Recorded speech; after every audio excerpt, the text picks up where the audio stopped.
નમસ્કાર મિત્રો, નવા વ્લોગમાં તમારું સ્વાગત છે। હું છું સોહણ દિનેશ અને બધા મિત્રોને રામ રામ ને સીતારામ। આજ આપણે જવાનું છે વાડીએ આટો મારવા અને વાડીએ આજ ઘઉં વાઢે છે, તો આપણે જોઈએ કેવા ઘઉં વાઢે છે, કેટલા ઘઉં વાઢ્યા। તો ચાલો મિત્રો તમને આજ બતાવી।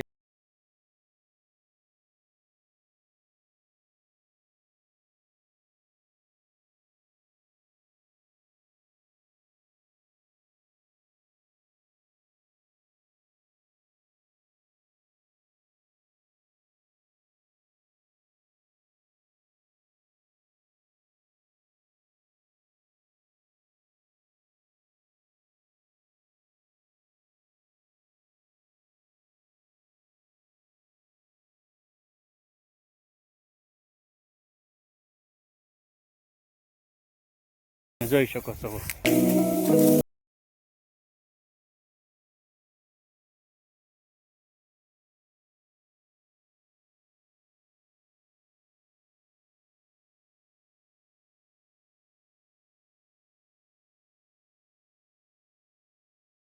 જો મારા મામી કેમ ઘઉં વાઢે।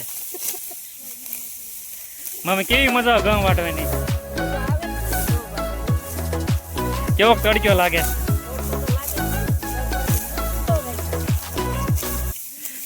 જો આ મિત્રો આ માજી છે એ 70 વર્ષના છે અને માજી ઘઉં વાઢે છે। એ જો હાથ ધરવું છે તો અમારા હારે પાળી ઉતારે, પણ એના હાથ કે આંગળીમાં કઈ ખરોશ આવતી નથી અને વગાડતા પણ નથી માજી। અને ખૂબ સારું કામ કરે છે માજીને। છોકરા ના પાડે કે તમે ઘઉં વાટવા નહીં આવતા, તો પણ એ માજી આવે છે કે તમે મારી સેવા બહુ કરી છે, એટલે મારે તમને કામ કરાવવા આવવું છે એમ। પછી તમને કોઈ પરાણે ઘઉં વાટવા નથી લાવતું ને? નહીં, તમારે હાથે જ આવો છો તમે? મારા છોકરાને દયા છે, હું કોઈ મારી સેવા મને ઊભી કરી। હું તો એક પૂળો વાઢું, કોળે ભરો, મારથી શું થાય, હાથ ધરું જામ। પાળી ઉતારે છે, આખો દિવસ કામ કરે છે, તડકો થાય એટલે એને એમ સાયા મોકલી દેવી છે માજીને। એને 70 વર્ષની ઉંમર છે એ માજીની, તો પણ એ કામ કરે છે માજી પણ ઘઉં વાટે છે સારી રીતે। 4 વીઘાના ઘઉં છે એ માજી 2 દિવસના વાટવા આવે છે। માજી પણ જો કેવી રીતે ઘઉં વાટે છે, અમારી જેમ જ અમારા હાર પાળી ઉતારે છે એ માજી। અને બધા મિત્રોને કહેવાનું કે બધા મિત્રો મા બાપની સેવા કરજો। જો મા બાપ કાંઈ ખોટી રીતે કોઈ રોટલો ખાતા નથી, એની મહેનતનો જ રોટલો ખાય છે એ બધાય, એટલે બધા મિત્રોને એ જ કહેવાનું કે મા બાપની સેવા કરજો। મા બાપ તમારું કામ કરી જ દેશે। માજીને હાકરનું પાણી પણ પાઈ દીધું હતું, તો પણ એ ઊભા થઈને હારા ત્યારે 1 વર્ષ દિવસના કામ કરે છે। જે થાય એ કામ કરો, રખડોમાં માછી ન થતું તોય જોવું કરું।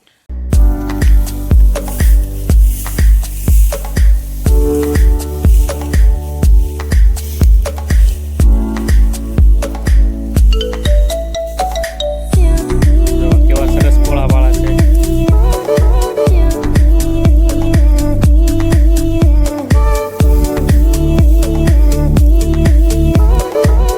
આ બધા ઘઉંના પોળામાં જે વાળા છે।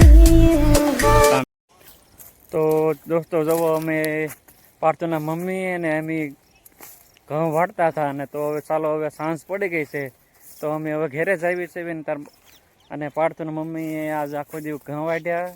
આમ તો 4 દિવસ વાઢે છે, પણ આજે હું આટો મારવા આવ્યો છું અને ઘઉં વાઢીને અત્યારે અમે ઘરે જ આવી છે।